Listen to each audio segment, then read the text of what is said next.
और यहाँ पर हम आपको बताएं कि भारत में मुसलमान लड़की मस्कान के अल्लाह अकबर किनारे के बाद हालात मजीद खराब होते नजर आ रहे हैं। हिंदुत्व और आरएसएस तंजीमें पूरे भारत में स्टूडेंट्स को बरगला रही हैं, जिससे भारत भर में हिजाब पहनने वाली मुसलमान लड़कियों की जिंदगियों को खतरा लाहिक हो गया है। देखते हैं लंदन से अमजद चौधरी की ये रिपोर्ट।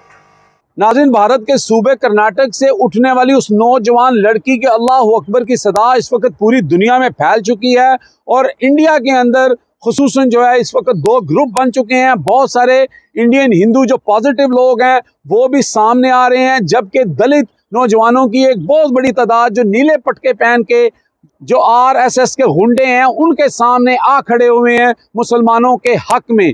जोर से बोलो, प्यार से बोलो, जय बोलो, जय बोलो, जोर से बोलो, प्यार से बोलो, जय बोलो, जय बोलो, जय श्री राम, जय श्री राम। हिंदू मुस्लिम एक है, हिंदू मुस्लिम एक है। नाज़रीन, ये पहली दफा हो रहा है कि आरएसएस के गुंडों के सामने आम इंडियन लोग जो हैं वो खड़ा होना शुरू हो गए हैं। मोदी ने पिछले 7 साल से जो नफरत का इंजेक्शन अपने नौजवानों और आरएसएस के गुंडों के अंदर इंजेक्ट किया था, आखिर उसका असर अब खत्म होना शुरू हो गया है और लोगों ने उनकी नफरत भरी चीजों को रिजेक्ट करना शुरू कर दिया है। लेकिन इस वक्त इंडिया के अंदर जो आरएसएस के गुंडे हैं वो कॉलेजेस और स्कूलों के अंदर अपना जो भगवा कलर है, जो ऑरेंज कलर है, उसके झंडे लगा रहे हैं, बदतमीजी कर रहे हैं।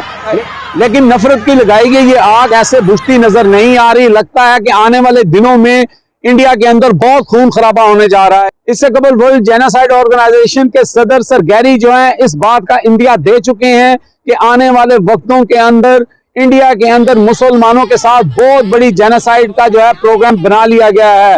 वो बार बार इस बात का इंदिया देते रहे। इससे पहले रवांडा के बारे में भी उन्होंने बताया था, जहां पे 8 मिलियन लोगों को मौत के घाट उतार दिया गया था। इसी तरह का नस्ली फसाद जो है वो इंडिया में पनक रहा है और वो इसी तरह की किसी मूवमेंट के साथ शुरू होगा। ये है मोदी का आज का महान India. Amjad Chaudhary, channel 5, London.